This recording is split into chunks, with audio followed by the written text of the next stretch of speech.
So this video is about installing the Intellitronix DP6005 in a GMT400 Chevy truck.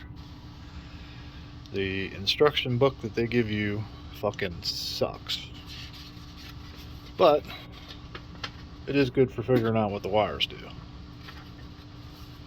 So other than that, there's no schematics, no nothing.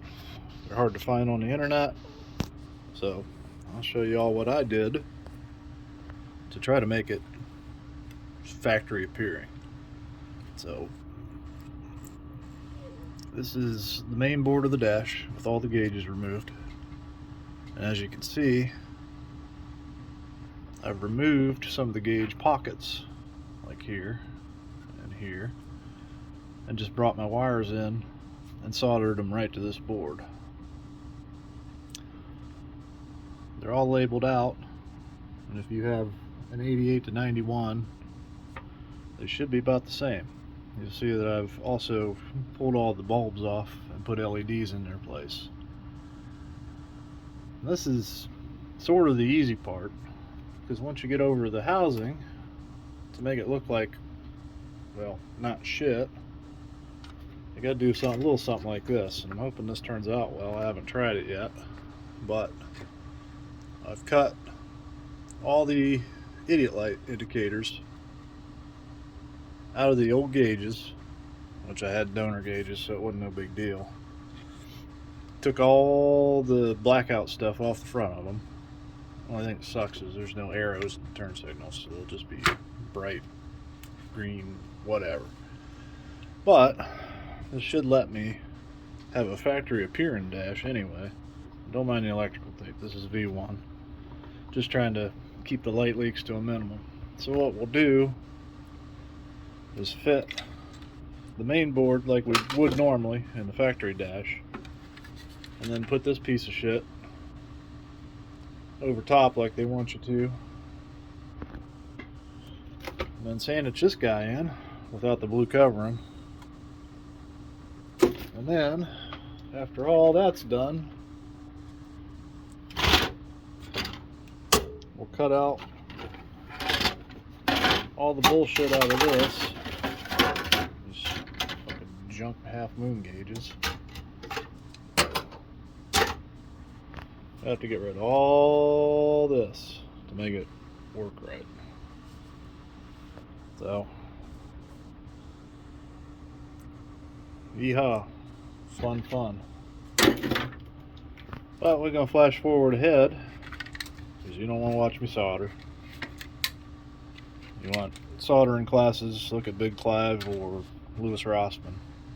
Don't look at me, because I suck at it. The only thing that's a little bit unobvious on this is the speedometer input. This is a raw signal from the VSS. I think these are 2,000 pulses per mile, but there's instructions in this little booklet how to use this stupid little button to calibrate it. We'll see how that works out. But yeah. So slight revision, because I'm a fucking dummy. I marked this out here on the back side of the board, and then proceeded to solder it clear over to this side. Well, works all well and goodly if you don't want a speedometer, but if you want your speedo hookup, number 6 is where you get it. And all of these, I've got the polarity marked opposite on the board. Again, because I'm a fucking dummy and I just poked through it without really checking it. If you're using regular bulbs, it'll be fine. But if you want to swap the LED, then you got to have them right.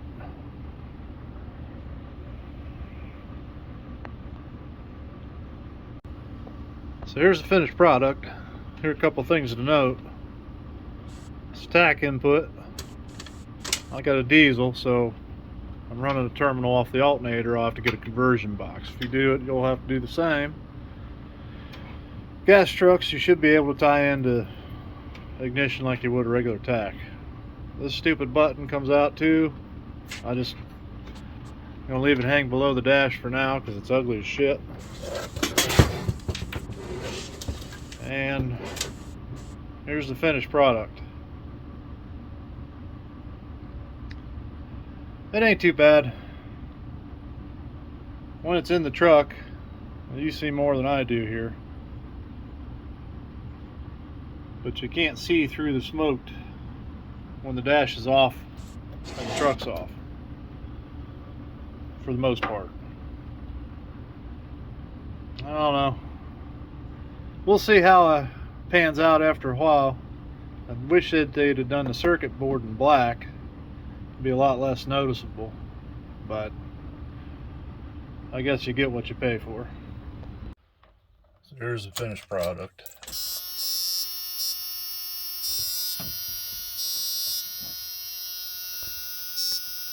They're kind of washing out, but you can still see the telltales. Don't mind the temp. The center I got was bad. Here's what it looks like.